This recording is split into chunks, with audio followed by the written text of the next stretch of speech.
thank you guys all for joining me today. I appreciate you taking the time out for me to give my presentation. And you hear about parents either not being able to bear a child, you hear about people giving their child up for adoption, but you don't really hear much about just wanting to adopt in general. And as of now, there are more than 400,000 children that are in foster care in the United States. Wanting to adopt in the future, I decided that I kind of wanted to do more research about it and thought it would be perfect for this presentation to do. Wanting to adopt is beneficial not only for the child, but it's also beneficial for the parent as well. So first I'm going to go ahead and talk about the steps that should be taken when you're going to think about adopting. And then I'm going to go ahead and go on to why you should adopt and why I think it's beneficial if you do adopt. Let me first begin about how one could go about adopting. The steps for adopting are simple and preps the parents the best they can. The moment you decide that you want to adopt, it's best to do the most research that you can do.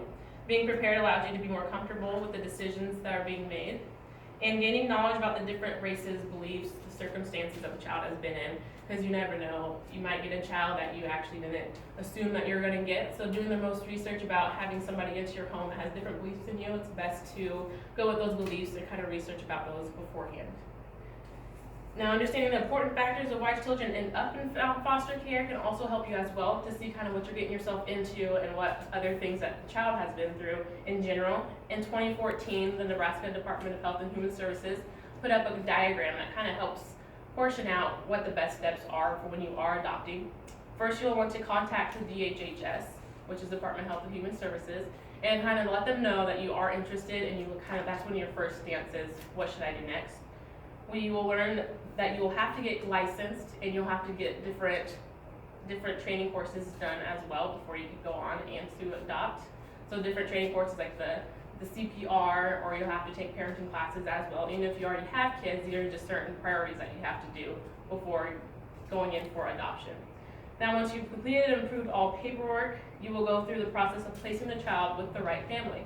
Once again, depending on how you're wanting to adopt, you can do it either by random choice, what other kids in need, just go ahead and do it that way, or you can go in saying, this is kind of what I'm wanting, this is how my household is, so this is kind of best fits me.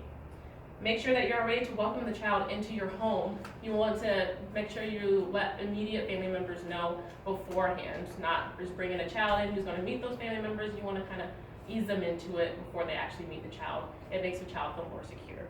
Now you want to meet the child's therapist, teacher, or anyone else that the child has confided in emotionally, physically, anything, just so you kind of get a better understanding of kind of what's coming into your household once again.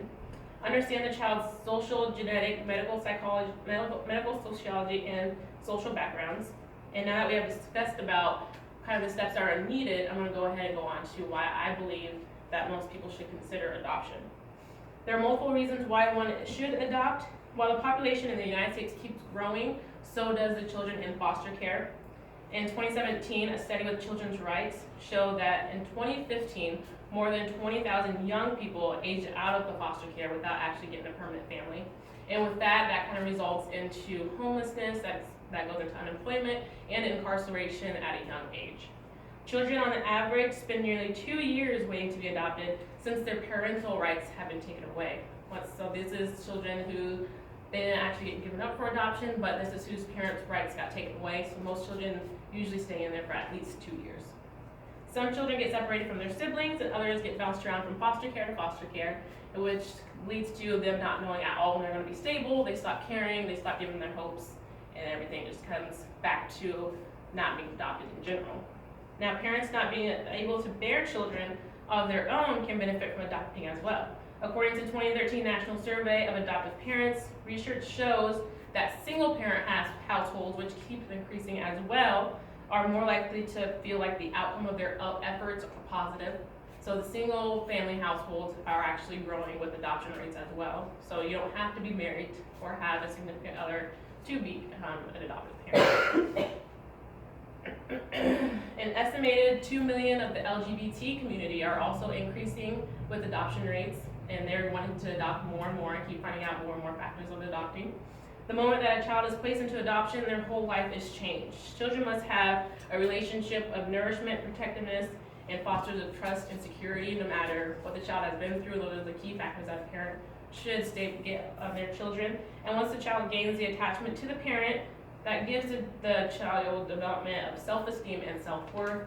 The surveys show that they do go on to either go to college, just improve life skills in general, and just succeed in the future. As a child gains nourishment, comfort, and affection and stimulation, the parent or parents feel like they fulfilled what they need in their lifetime. And now to finish up, adopting is something important that every parent or future parent should know about. I hope you understand how important it is to go through the steps of adopting and figuring out, doing your research beforehand. I also believe that everyone should kind of consider adopting and what the child has been through, and please see this possibly in your future. Thank you.